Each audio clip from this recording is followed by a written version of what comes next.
We're back. We're back. Beats rock. Beats rock. So we got, a little bit of time off just because we were watching games. Right. So yeah, NHL wrapped up. The NHL wrapped up in an unfortunate way. Florida Panthers took it again. Yeah, I mean, they're a good team. It's hard to knock on them. I just don't like a couple of their players at all. But they have probably the best goalie. Yeah, it's where Edmonton is just, their goaltending is not quite at the level that's the problem to get that done. Yeah. They've got literally everything else. But the thing that I kept going back to was watching Edmonton in all the games. It was like cheering for the Avs. It was almost the same. You're just like, you guys come out slow, and then you just take over the second period, and then you're trying to chase down and win the game in the end. It was just like the formula seemed the same. And they've got crazy talent. The Avs have crazy offensive talent. Yeah. But the defense has breakdowns, and, they just came up short. Like, it's funny to think that they forced a Game 7 last year. Yeah. And they played better this year and lost in 6. Yeah, and it's really interesting in the NHL that winning in the playoffs is different than winning in the regular season. It's very different. You're seeing, the Capitals got knocked out early. You're seeing Winnipeg, they're getting knocked out. Those were the two top teams in the regular season. And you're seeing that Florida and Edmonton, like we pointed out last time, they never had home ice advantage in any of the series they played. Yeah, until Edmonton got it in the end. Somebody had to have it. For the last. But Florida didn't have it the entire time. Yeah, and it didn't matter. They played just as well at home as they did on the road. Yeah. So. Yeah. The Edmonton, I don't know. I just go. They've got all the other teams that didn't make it. They just lack those gritty, second, third, and fourth line players that can go out there and just eat minutes. And if they happen to get stuck out there, they clog things up. It's a different kind of hockey. The officials, they're not calling the same kind of penalties usually. I did think that Edmonton kind of got robbed a little bit on the penalties as far as they got. It seemed a little lopsided. It didn't really seem like it was being called the same for both teams. And by the time the game was over, they kind of had some makeup calls that didn't really make up for it, but it looks good in the score sheet. Yeah. But Edmonton, they didn't come into the playoffs as a favorite. Right. Like, they were struggling. Calgary was right on their asses getting in. But they just have this extra gear that other teams don't have. Like you said, Winnipeg or the Capitals. Like, they were just tearing it up back and forth all year long for that President's Trophy, which usually ends up being kind of a bad thing. If you win that, you don't do well in the playoffs. Yeah. Because they're just two completely different seasons.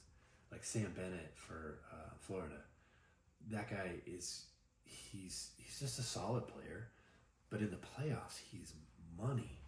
It's crazy. It's like all of a sudden he's like the number one scorer on that team, where during the regular season he's just he's there. I'm not saying he's not good, but he's not a front and center. Yeah, he's in the playoffs. He is everywhere all the time. Yeah.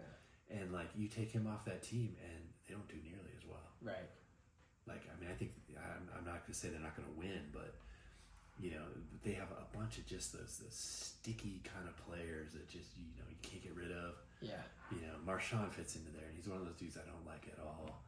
But he fit in he was a third line center or third line. Sounds like he's going to be back too. Yeah. So. Who wouldn't want to go back? Yeah. If you're a free agent, where else are you going to go? Where the team is set up. Unless not too long ago, Florida's one of those teams winning the President's Cup and then doing terrible. Right. In the playoffs, getting knocked out in the first round and everything. And so they seem that they've kind of gotten the formula a little bit better as to what you actually need. And when Tampa Bay was winning, they weren't number one seed. They were almost last, to make the playoffs, and then all of a sudden it's playoff time. They start playing their playoff brand hockey, and they just beat people up. Yeah. You know, next thing you know. And again, they had Vasilevsky. He's an incredible goalie. Great goalie. So, you know, if you've got a great goalie, you don't have to, I don't know, he's going to steal you games, I guess, is what it comes down to. Yeah. And that's just, I mean, you look at every sport has that one position where, you know, if you have just the best guy, you know, he's going to change the game. Goalie is definitely it. Yeah, and hockey, it's huge. Yeah, you can have a underwhelming offense and defense, and you have a goalie that could just stand on his head all day, you know, and all of a sudden, you know, you're not winning every game, but you're going to win more than you lose. Yeah. And that's all you got to do, win 4 out of 7. Yeah.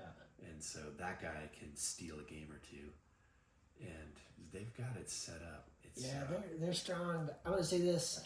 They're not going to win it next year. They're not? I think the Cup's coming back to Colorado next year. You think? I think so. Who are we getting to netmind? I'm not sure how that's going to work out, but we won with Darcy Kemper, so I'm kind of thinking this is going to be overwhelm them with with talent, with players. Yeah, it's just like wow, like we've got. Can you imagine if you put a good goalie on this? It'd be 16-0 in the playoffs. It'd be like whoa. Yeah, I don't think we could afford to pay everybody at that caliber. Right. That's kind of the salary cap it works. Yeah. Like you can't just stack a team, you know, like the New York Yankees. You know, it just doesn't work. Yeah. You can't pay them all, and not everyone's going to take a deal. Yeah. Like, you know, Patrick Mahomes, like, you know, reworking and structuring his contract so you can have 3 extra good players. Yeah. It just doesn't seem to work everywhere. Yeah, it seems a little bit different in hockey. They don't have as much money to work with. There's some guys in McKinnon, you know, he's willing to do that. You know, Landeskog not. Right. Okay. It will be interesting, because so when we're saying who the Avs going to have, you know, and it's like we will have Landeskog back and with a full season and everything. Well, in an off season to get ready for the next full season, he'll be better prepared. That is an enormous addition. Right. So he played at an incredible high level for somebody who's missed close to 3 seasons. Yeah. I don't know if he could have continued to do do that for 2 months. Right. He did it for would he have gotten tired? Yeah. Not completely conditioned for it yet. Right. If we had made it to the second round, would he have been able to maintain that performance? Because he was out hitting everyone on the team. Yeah. He was putting in way more minutes than anyone thought. But I don't know if he could have sustained it. Yeah. But well, congratulations to Florida. They got it done. Good for them. But enjoy the Cup. They already. I saw they already destroyed the Cup. They already messed it up. And stuff. It's got this. It's like cut. We went to the Hall of Fame a few years ago, and they've got all the different cups. Because they keep like changing them or adding to them, and they have rings that they pull off. All the players on there every year forever. And the cup would be. It'd be enormous. 10 feet tall. Yeah, so they take the rings off and they keep, every year they can add another ring, or they replace a ring basically. They put the next 5 years or whatever on there. Right. But so there's a bunch of like stories of all the cups that have been damaged. They've been at the bottom of swimming pools. So it's not unusual. Like when the Avs won it, they dented it the first night they got it. Yeah. Somebody dropped it on the ice and flattened one side. Yeah. So it's been pretty well handled. So it's kind of funny to hear that they ruined it the first night. Yeah. Oh wow. So you go from the top of sports to the bottom, right? The Colorado Rockies. I'll tell you what, man, that winning streak, the 135 losses is looking kind of doubtful right now. Yeah, they need to hit a pretty solid skid. They're exactly halfway through it right now, and they're on pace to lose 126, which will still be better than, or more losses than the White Sox last year. It'll top the White Sox from last year, so that's impressive. They were on pace to lose 137 before they got their little win streak. Yeah, we're kind of wanting to see that 134 by the Spiders. Whoa. So we looked that up earlier, right? It was like a winning percentage of 130 or something. Yeah. Awful. I think that the Rockies were better than that, like 150 or something like that, because they get to play a few extra games than back then. They played like 155 games. Yeah. But still, it's amazing that you go back to the 1800s and they were still playing 150 something games. So, they've expanded it to 162. Yeah. But it's not that huge of an expansion. Right. You know, like you look at football, they expanded to 17 games. Like statistically, that's a hell of a lot more games. You know, they're just adding 16 to 17, but because it wasn't that long ago. It was like when we were kids, just started 12, watching. right? They were playing. I know they were playing 14. 14? At a certain time. It may have been down at 12. And then it goes up to 16 now, 17. They're already talking about having the 18th game. And all that. Right. Just kind of helping on the side if they do that. That it's like, you know what, you really should consider like having a few more bye weeks in there and everything. If the players and everybody are cool with that, you can actually make this season longer and everything while at the same time preserving the players and that absolute bullshit of having them play a game on a Sunday and then have to turn around and play one on Thursday. You just enough of that crap, man. Like set the schedule up, stagger things in a smart way so the teams aren't doing that. We can rant on that another day, but that's so yeah. 162 for baseball right now, and the Rockies if they want to lose 135, they're on pace for it still, or 136, right? They're, Or they're, 126. is the pace they're on right now. That win streak really was damaging, right? Because they were winning. They were winning one game out of every 6 that they played, and then all of a sudden they win 5 in a row. You're like, oh, they need to lose 30 straight games. It's a pretty tight window there, They need to lose like 30 games to get back. Yeah. So, we'll see. I think they're capable. We'll find out. Dodgers took care of them today. Yeah. And yesterday. And the day before. Exactly. So. Yeah, they got the Brewers this weekend. They're always tough. So, we hadn't talked about it, but doesn't every single team get a player represented in the All-Star game? Ooh, I don't know. I'm pretty sure that's how it works. Every team gets at least one player. So, who do you pick from a team that's lost 68 games or whatever it is now? They're like 18 and 63 or something. I think you just put all the names in a hat. Just yank one out. Pull one out. Yeah. You're the lucky guy. You get to go. Imagine that. Like, if you're on a team stacked with players, the Dodgers or the Yankees or the Cardinals or any team, and they've got guys that should have been in the All-Star game, could have been in there, but they didn't get picked. Yeah. And then you got the Rockies. They're like, well, they get one automatically. So, sorry, you're not nearly as good as this guy, but you get to go anyway. Yeah. That just seems so wrong. Remember how sometimes in the USA basketball team they would have one college guy on the team? Yeah. Remember, I think Christian Laettner was one year or something like that. It kind of feels a little bit like that, only sometimes that college dude was actually going to be an NBA player the next year and he was going to be pretty good. So it was like, this is even worse, even man. Worse. This would be like, we're going to take a high school kid and put him out there. So I don't know. We'll throw one token minor league player in there. Yeah. You get to go to the All-Star game. Yeah. You get to keep everything, too. You get the jersey. You'll be on TV. Because they're not on national TV either. The Rockies. Go Rockies. Yeah. Go Rockies. You got to keep it up. And then, so we're basically like every other team's home away from home. Yeah. So when any team comes to play at Coors Field, which is a great place, great for fans, but it's really great if you're the opposing fan because you got a good chance of winning. You're gonna probably win, and 3/4 of the fans are gonna be it's like a home game for the visitors. So yeah. And if a big team comes, like the Dodgers or the Red Sox or something, it's gonna be more like 3/4. Yeah. So it is. It's like a home away from home. Yeah. It's pretty cool. And that's what the Montforts are counting on, because there's not Rockies fans there in huge numbers, but everyone comes to the games, so they're still selling tickets, they're still making all their money. Yeah. And there's probably not another place in the country where it would work like that. Cause there's so many lucky people that this is the team they own, And there's so many people in the Denver area that are from all over the country. Yeah. And they still cheer for their hometown team, which there's nothing wrong with that. And Colorado is a vacation destination, so... Yeah. But there's so many people that are here from somewhere else. Yeah. It all adds up. And I just don't think there's another place where that works, where your hometown fans are second best and you still have a winning, not a winning team, but a winning money-making operation. Yeah, yeah. else it would work. Yeah, it's So congratulations to them for figuring out how to screw over everybody here and still make great money. Yeah, it's. They should at least the heat has been turned up on them quite a bit this year. Yeah, they're getting a lot of bad press. A lot of negative publicity. Yeah, so that we'll see, but we'll see how they feel about that because some people are like, any publicity is good publicity, but I would think it's bad.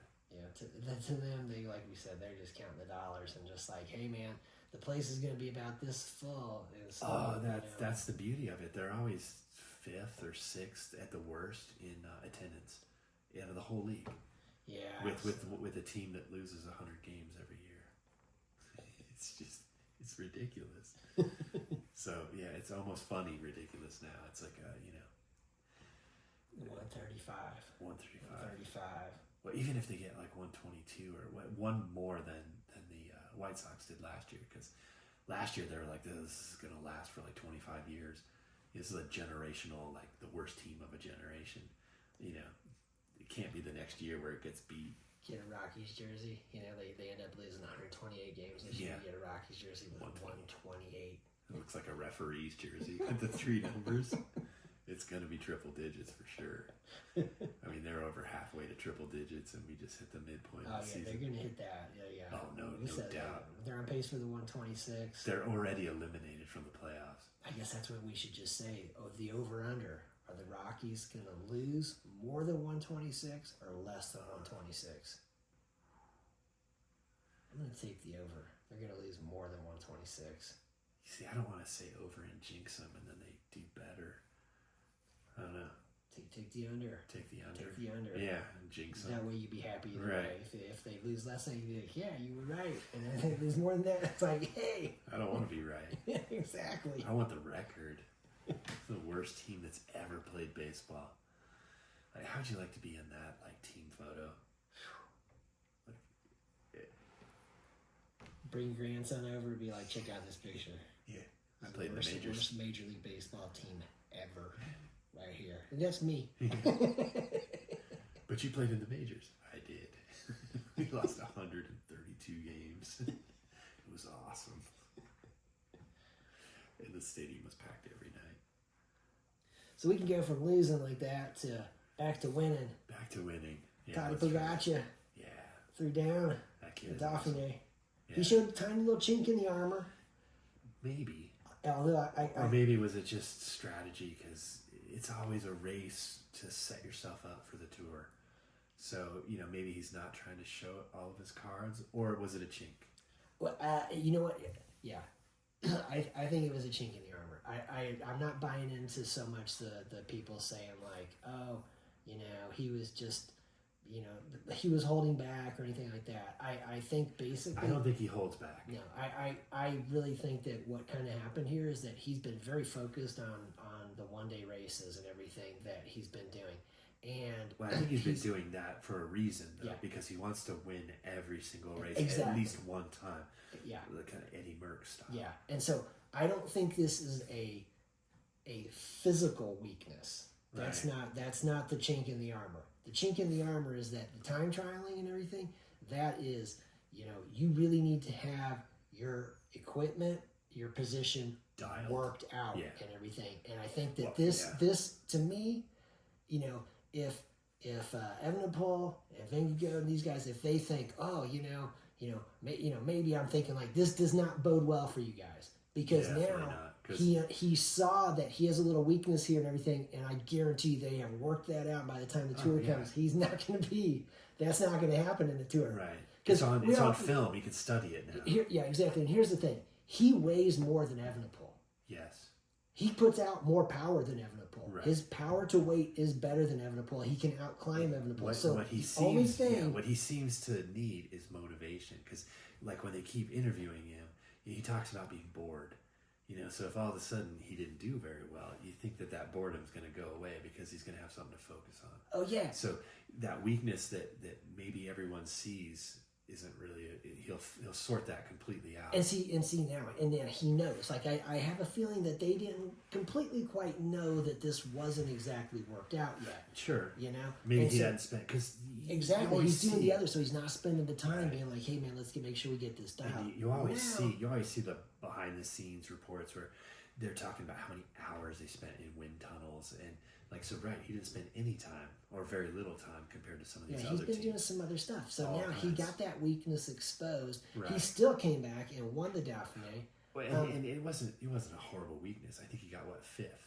Yeah, I You think know, he was he lost a minute or so Yeah.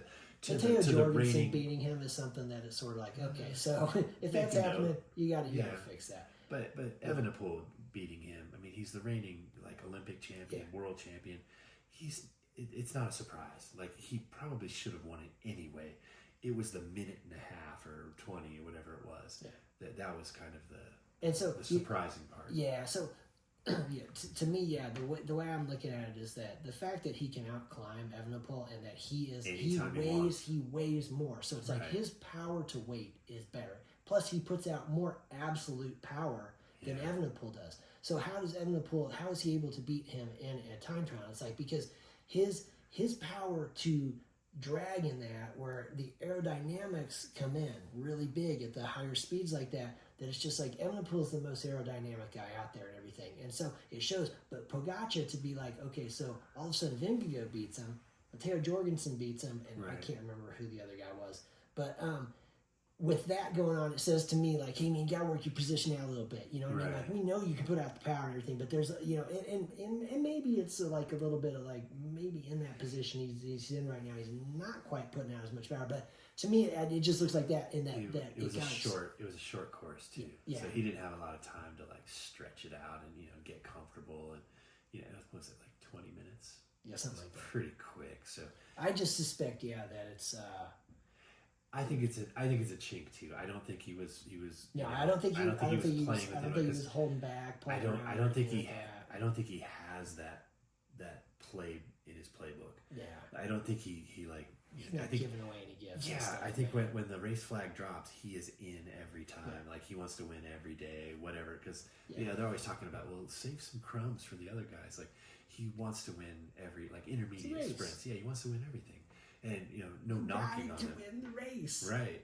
So And Edwards' philosophy, man. Yeah. Right. So I don't think he was sitting back, taking it easy. I think his comment was something that he thought he needed to work on. He went out a little too, that he was too conservative at the beginning of it and everything. Maybe he was, but so that's okay. So maybe the pacing, maybe he didn't quite get the pacing right and everything. Yeah. I just suspect that for the others, I guess I'm just gonna say I suspect that in the tour his time trial performances are gonna be real solid. That it's like he saw he had a little weakness there. Yeah. They're gonna fix that, and he's gonna be flying. Plus, he's Right. gonna be just killing them in the mountains. So Yeah, and that little weakness was like they made a huge deal out of it, but it really wasn't that big a deal. he still won. he still won by a large margin, and nobody got close to Yeah, him. and what he did in the mountains, everybody talking a big game. Oh, Remco, this is the highest level he's ever been at. Oh, Jones, this is the highest level he's ever been at. And he's riding away from them, not even standing up, attacking, just and they're all like, they're watching. Why aren't they going with him? And it's like, man, because he's putting out freaking over 7 watts per kilo, man. He's freaking flying up that hill. Yeah, Man. stage maxed. 7, he attacked 12 kilometers from the finish. They're like, there's no reason for that. He just did it. Like, I mean, tactically, he did not need to do that. He could have saved it until there was 3 kilometers or whatever. He went at the bottom. I want to get a good solid effort. Right. This isn't fast enough. And Vingegaard couldn't hold him for like 30 seconds. Yeah.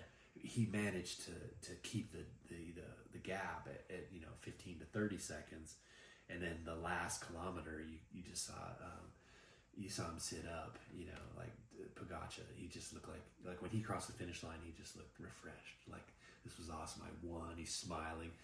When Vingegaard crossed the finish line, he looks like he's just gonna dive into the dirt. He hopes somebody picks him up. So deep. Yeah. I need someone to pick me up and walk me to the bus. Like the differences in their body language and everything. And it was 15 seconds. The gap at the finish line was like 14 or 15 seconds. But yeah, one guy looked like it was everything he had in the world to get there. Yeah. The other guy was like, yeah, it was awesome. Yeah. He even circled back around to high five him. And he's doing it genuinely. But I could see how you would be like, oh man, you're such a dick. Like, I am suffering so bad, and here you are waiting for me at the finish line. You'll recover. Yeah, you'll be fine. You'll be fine in a few minutes. I'll see you tomorrow. Yeah. We'll do this again.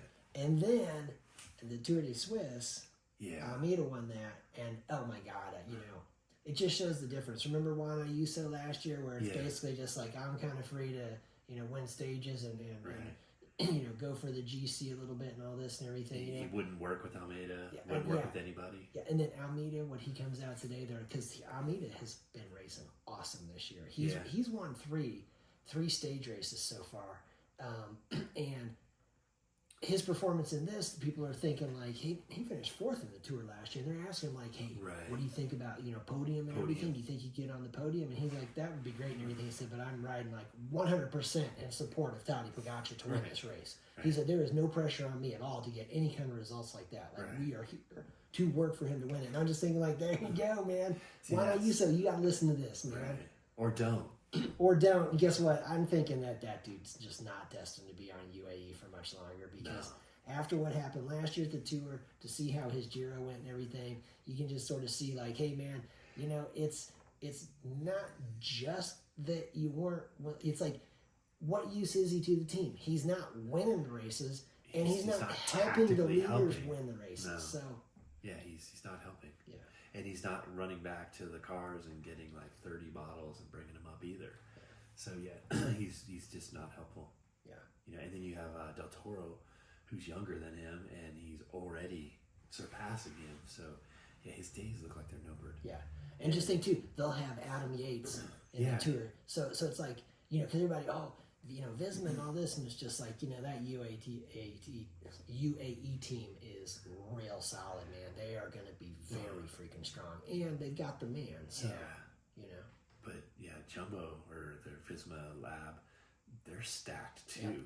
But it's amazing to see how stacked they are, and they need everything to go exactly to plan, and they need UAE to trip.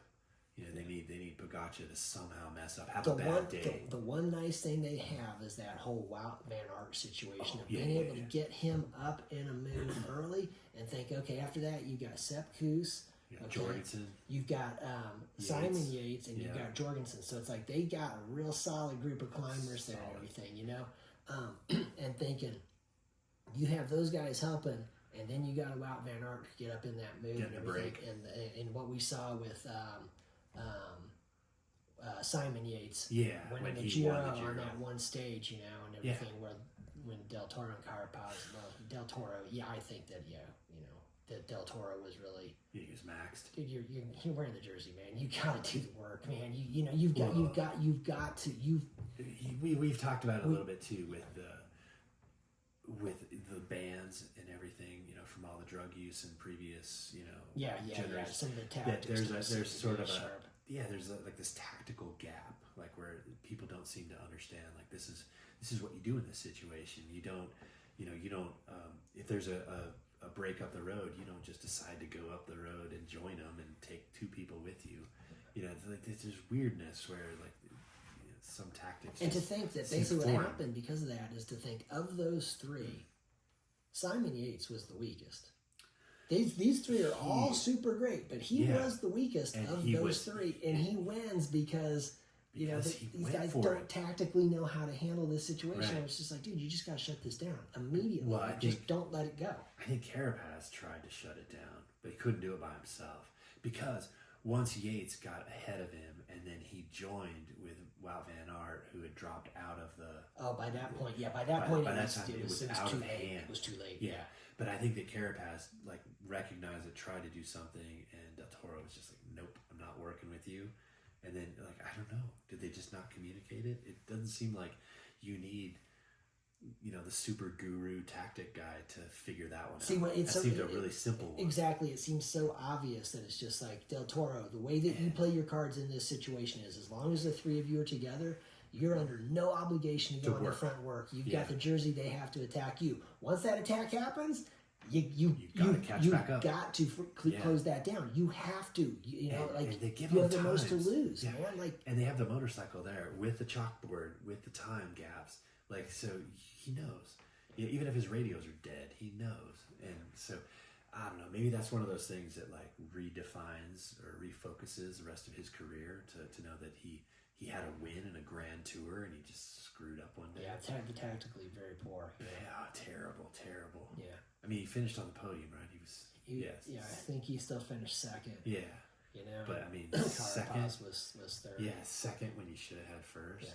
And the thing about it is he was so afraid of Carapaz, and it's like, hey, you know what, man? You've been climbing right there with him and everything, and actually outsprinting him at the finishing and everything. So, like, I think, like, just and I'm sure wearing it's the jersey, man. Yeah, you know, I'm sure. Yeah, how much strength does that jersey give you?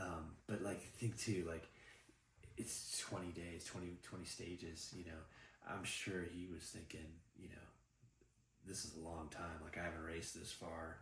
You know, because I don't think he'd done a full Grand Tour, so maybe he was, I don't know, scared or apprehensive about, you know, really laying it down, because there was still another good day after that, or maybe it was just the final day. Yeah, I think that was the. It was the final day. That was the day. The next if day there was was another day, it was, you know, it was kind of like the last day of the tour. Well, no, this year I think the last day may be a time trial in the tour, but it was a day where the GC was not really going to be able to compete. Fight, yeah, that day. But yeah, hand it to Visma, because it was tactically, it was brilliant. Yeah, they pulled it off. Right. It could have backfired, and you know, he blows up, or he doesn't get the gap that he wants, or Wout van Aert's not in the break. You know, he doesn't make that one break that actually goes. So, but they pulled it off. Yeah, I don't know that they're going to be able, to have a situation like that in the Tour, because in the Giro, Tadej Pogačar was not there. Yeah. So, you know, he is not going to sit there with Carapaz and be like, hey, why don't you catch us up? He's just going to be like, oh, you want to ride hard? Let's go. Yeah, let's go. See you guys. Yeah, that guy's going faster. Let's follow him. Yeah. Yeah, he's not going to miss that. How you doing? Right. Give him a little pat on the Jonas back. is just a little bit back, you know, you just wait for him. Yeah. I'm gone now. Yeah. I'll see you at the spaghetti dinner afterwards. Yeah. Or we'll be at the pool. Yeah. He's just different. On my backflip. Right. Yeah, so he is special. Yeah. To say that. So for him to not be in the Giro, it made the Giro really odd, because they actually had to race, and they had to, you know, you couldn't just like follow whatever Pogačar did, you know, and just try to get second. Yeah. Like there was at one point, I think there was about 7 guys that really had a shot at GC, and you know, a crash here screws that. Yeah, it just slowly kind of got whittled down, and then it was like, you get a bee sting in the eye, and you go home. Close. Yeah. But you know, at the end, you know, it was still up for grabs. You know, I felt bad for Del Toro. That's really kind of why I harp on him, because I think it wasn't necessary. He should have won. He should have like been able to recognize that. And even at 20 or 21 years old, you've been racing long enough to understand tactics. You know that this race is done by time. You know, and that guy has more time on the road up ahead of you. He's virtually in the lead. You know, you need to catch him. And you know, so hopefully, I don't know. He seems like he's got a bright future. Hopefully this one sticks to him. Very strong. So hopefully it sticks to him in a way that it's like, I'll never make that mistake again. Yeah. He'll probably make 5 other mistakes, but not that one. Yeah. And who knows, when are you going to be able to be in the lead of a Grand Tour ever again? It's like, it's a once in a lifetime thing for most people, you know. Somebody like Pogačar or any other superstars, you know, they've got like 30 jerseys at home. Yeah. You know, the pink ones, the yellow ones, the red ones. Hey, and let's face it though, even a guy like Pogačar, you know, he can probably give him some good advice, because I think there's some of us who, you know, may think like, you know, Tadej Pogačar could have 5 Tour wins right now. Sure. You know, he didn't always play his cards right. I mean, you know, sometimes there was. Yeah, he was a little reckless with his attacks. Yeah, and there was the crash before, you know, not last year's, but the year before that, but ahead of time. So he didn't come into 100%. But you know, so you know, knowing that hey, that's part of it though. Even Toddy can be like, hey man, you know, like it's all right, man. You know? Yeah, that's part of it though. It's not just you did everything right in the race, you know, but you had to do everything right for the months before the race. Yeah. You look at Evenepoel right now. I mean, he's still recovering from, you know, running into a mail delivery truck. Yeah. Just stuff that, you know, there's a lot of things that have to go right other than just race day. Yeah. So it is, you know, you go back to, like we've talked about before, like Postal Service for them, you know, with all the drugs in the world, everything still had to go right. Yeah. You know, it's still a massive accomplishment to win that many times, and you know, Yeah. they weren't the only ones on tracks. Yeah. 7 in a row is freaky. Yeah. Yeah, it's just, you know, and you know, they take them all away, but still, it happened. I saw it, you saw it. We saw it. I mean, Yeah. I mean, bottom line is, whether people like it or not, Lance Armstrong won 7 tours in a row, Right. and the doping. Look, pretty much everybody was doped. Yeah. That's what it was. So if you want to just say there's no winner, whatever. We saw Fine. what happened. Yeah. Tactically, they knew what they were doing. And You know, it their was preparation, the whole. It was thing. exciting to watch, you know, all the races were. You just knew that, like, this was the big day. Like, this climb, it was going to happen here. You know, when you watch Pogača, it's totally different because he's basically taken the tactical rule book and just been like, I don't like that. You know, if there's 70K to go, I'm going to go. I'm bored. Yeah. Like, I'm tired of riding with the pack. You know, it's just, most people can't do that. Yeah. Like, you know, they try that and I'm fail. feeling good, I attack. Right. I'm feeling bad, I attack. Right. Not sure what to do, I attack. Attack. I think that was Vinokurov says Yeah. like that. Yeah. I'm hungry. I attack. Yeah. This race is too long. I attack. Yeah. Yeah. I'm tired of riding my bike. Yeah. The faster I get to the finish line, the faster See, this is that over. gives me. Yeah. Yeah. I don't like eating on my bike. I want to sit in a chair. I want to have a real meal. Yeah. I'm tired of these gels and stuff. Forks, spoons. Yeah. I want to eat. Yeah. So he's, I don't know, he's very exciting, and it seems like the time between like Lance Armstrong domination and what Pogača is doing now with Vingegaard, I didn't enjoy it. You know, like the Sky. The Sky years. Yeah, because they Flu. just, I mean, they basically just rode so fast that nobody could really attack, and I don't know, I just found it boring. So I think it's really cool. It's cool that they won, and they had that idea and the tactic, and they executed it. But I like the racing now better. It is, even though he's dominating, there's still a ton of racing behind him. Everybody's trying to like reinvent cycling, and for like that kind of innovation after 100 years of the Tour de France, it's pretty cool. Yeah. The bikes are lighter, the shifting's better, all the but it comes down to how fast you can pedal to the finish line. Yeah. And he's kind of just like turned it all on its head. It's definitely and younger and younger too. That's the other fun. thing. Yeah, younger riders. Back when Greg LeMond, he wasn't 20.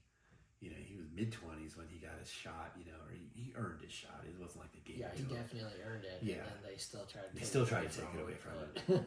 But all of a sudden now you've got like guys in the white jersey winning the Tour. It's like like there was the one stage in the Dauphiné where Pogača had every jersey except for one because he didn't qualify to be the white jersey anymore because he's over 24, 25.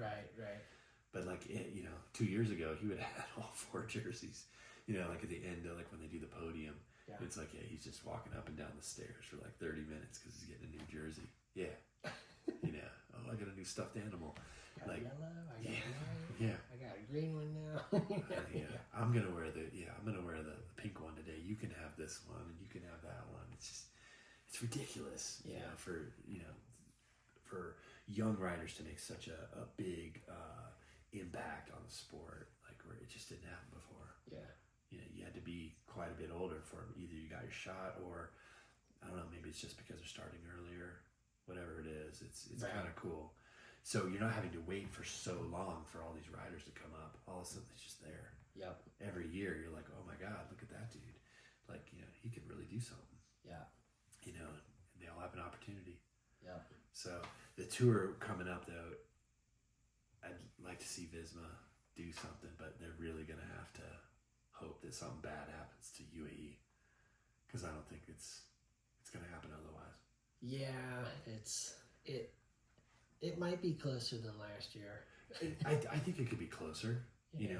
because Vingegaard was horribly injured. I didn't even think he should start that race. Yeah. But not only did he start the race, finish the race, he was second place, Yeah. which to me is just It was mind-boggling. Yeah, it was a really To think that impressive he was in ride. intensive care for like 9 or 13 Which days. makes it funny, some of the people talking smack on him, where you're just like, Right. these are freaking clowns, man. Yeah, I mean, this guy shouldn't be in the Tour. You know? Not this year. Take a year off, get yourself sorted out. Yeah. You know, it would be like, Greg LeMond getting shot and being like, it's no problem. I'll still race. Yeah. He took a whole year, 2 years off, before he was able to come back. Yeah. So, for the totally different injuries, but the fact that he just walked it off and did the tour and, competed. You take Tadej Pogacar out, and he's wins. the 3-time defending champ right now. Right. But he doesn't have the body of a champion. He's the skinniest guy I've ever seen. Yeah. Give me a freaking break, man. He time trials like somebody much larger. Yeah. It's amazing. Yeah. So, to have both of these guys. And the other thing, too, is they genuinely seem to like each other. Yeah. Which, at some point you got to figure one of them's got to get tired of that because they're not winning equally back and forth. So we'll see. We'll see. It's coming up, man. I can't wait. Yeah. July 5th, stage 1. And there's just around the corner. Not the team trial. There's a team time trial in the Vuelta. I don't think there's a team time trial in the Tour de France. But yeah, no, there's everything else. And it's supposed to be good too. Like there's God, I can't remember who they thought was going to be really good in the first week. Like yellow jersey good. I don't know. Think about it. They were talking about it in the Dauphiné. It was one of the riders. Right. That they just thought, he was going to have a spectacular first week because of the way that all the profiles lined up. Right. I don't remember who that was. Boy, I tell you, man, that is one of the things. Because, you can think back to lots of tours and everything, and, seeing a lot of times in that first week, some of the GC contenders get caught up in crashes, being in bad spots, and basically, like, their GC chances going out the window. That's kind of what I'm thinking with Visma, that, like, they're kind of not hoping for something horrible to happen, but that might be the one thing they need.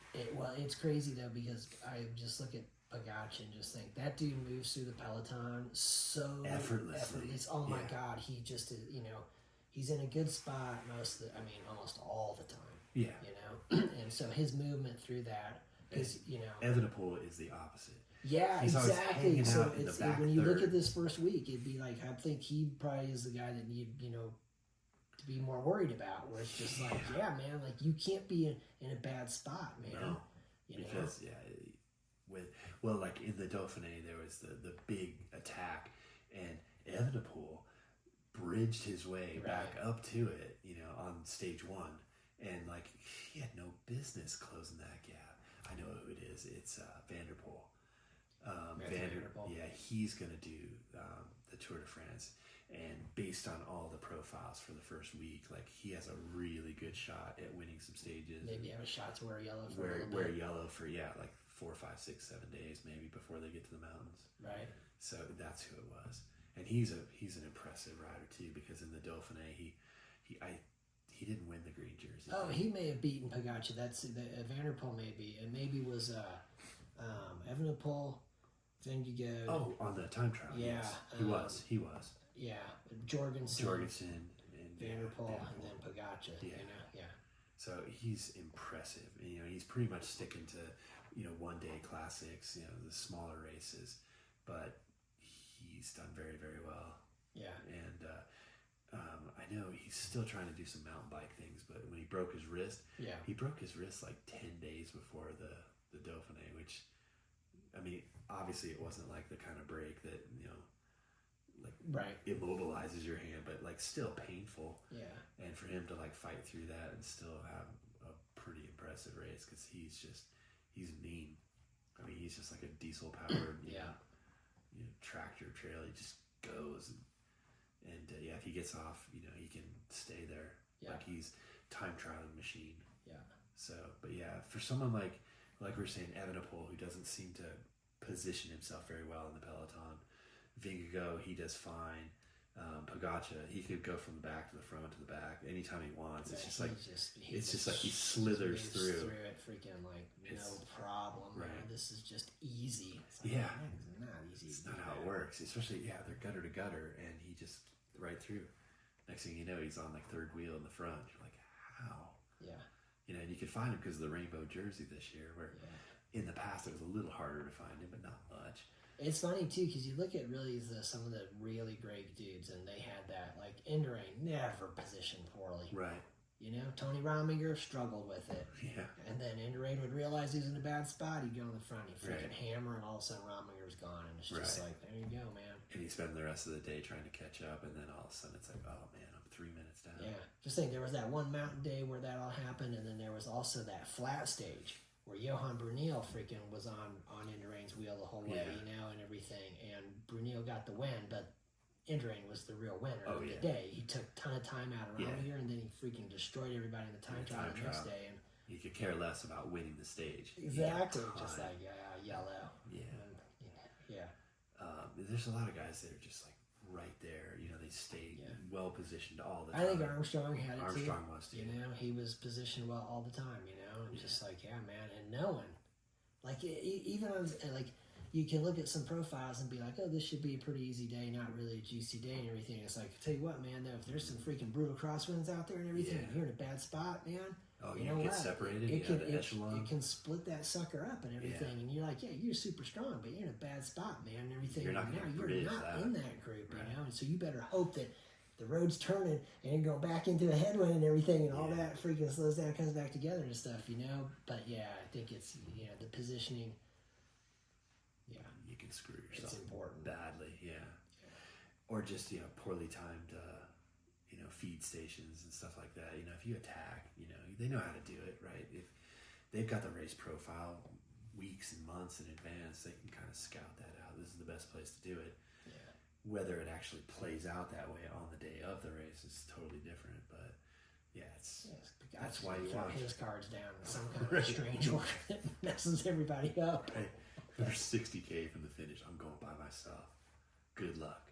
Like that's one of the funny things. I love watching the tour or any of the big tours, because the breakaway, they'll have 7 guys that get like 12 minutes out, and then all of a sudden it's 10 minutes, and then it's 8 minutes. You just like watch the peloton like just stalk their prey until they like catch them with 1K to go, and they just swallow them up, and then boom, 3 more guys go. It's just like, so for the breakaways to actually make it, it's pretty impressive, 2 guys. When it happens. 2 guys, 4 guys, 5 guys, they hold off the peloton. And then to see one guy do it on his own, Pogacar, you're just like, how? Yeah. Like he's special. Yeah.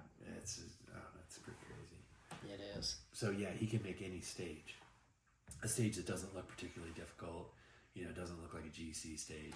That one guy could turn it into a GC stage. Yeah. And the sprinters are always the ones that lose out, because they're the ones that, you get to sprint. Yeah. Or you're sprinting for 4th now. Yeah. And it's not quite as cool. Yeah. And that's where, they start bitching about, like, leave something for the rest of us. Like, you got the green jersey, you got the polka dot jersey, you got the yellow jersey. We're not going to get to win the race. He's not going to be around forever. That's right. Was he 26? Maybe, he could dominate for 4 more years. That'd be ridiculous.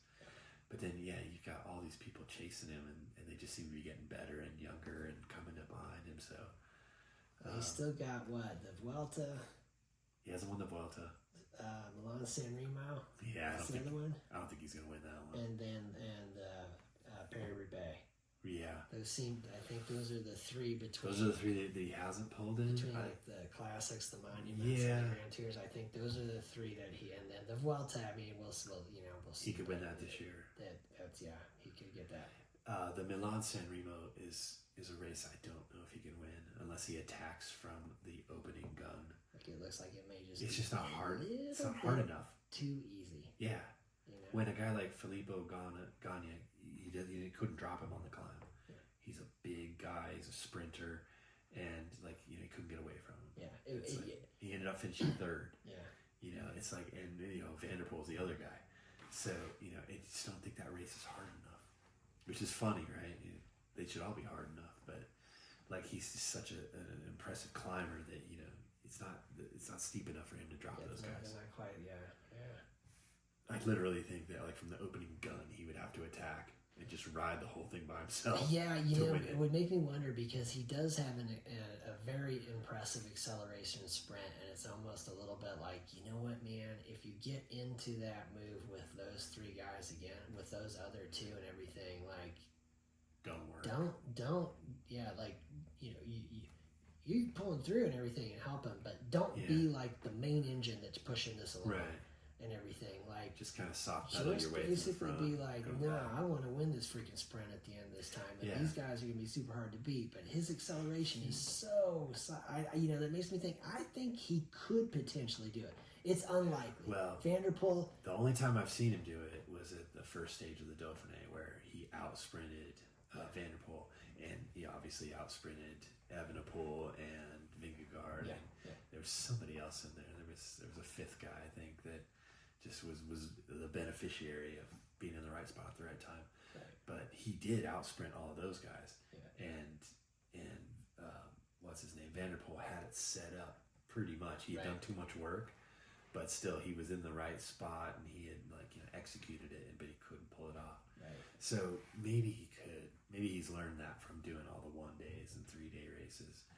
How to set himself up for sprints better. But of all the races, all the pro races in Europe, I think that's going to be the hardest one. That looks for like him. a toughie. Yeah. It's just the profile just does not favor him in any way. It's like he can weed it down pretty. I mean, he's finishing group, third. Yeah. Yeah, but he's not being able to out sprint like sprinters. So I don't know. It makes it fun though, because I'm pretty sure Eddie Merckx he won every single race at least once.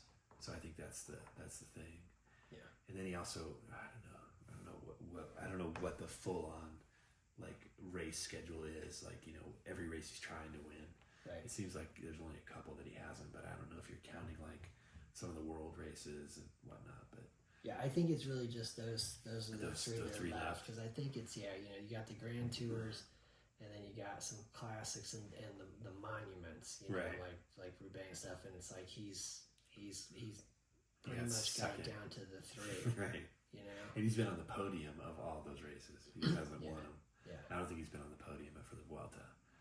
Because I'm not sure if has he done it. I don't think he's done the Well, actually, you know what? Now I kind of think he maybe did do a Vuelta. But I think he may have done the Vuelta the year before he won his first tour. Okay. But not a podium finish. And I think he may have finished around fourth or something like that in that Vuelta, And he was young, and he was on the same team, I think, with Primož Roglič. Really? I'm not positive. I can be wrong on that, but I think it was something like that. And then, But still, I mean, just think you haven't won every single one, but you've won almost all of them, and the ones you haven't won, you finished second or third. Yeah. It's like what they were saying during the Dauphiné. He had done 20 days of racing for the whole season, and he had won something like 11 races. That's crazy. You're batting over 500. That's crazy. And the races that he didn't win, he finished on the podium 18 of the 20 races. Just some ridiculous number. Yeah. It's just so good in every single kind of race, and especially the Paris-Roubaix, where you're like, he's not. That was supposed to be his kryptonite. He wasn't going to be able to handle all the cobblestones and everything else, and one bad corner, and he finishes second. Yeah. So pretty awesome. Yep. So we got a couple weeks. We got that to look forward to. In the meantime, 135. 135. Go Rockies. Nothing beats rock. Nothing beats Rockies.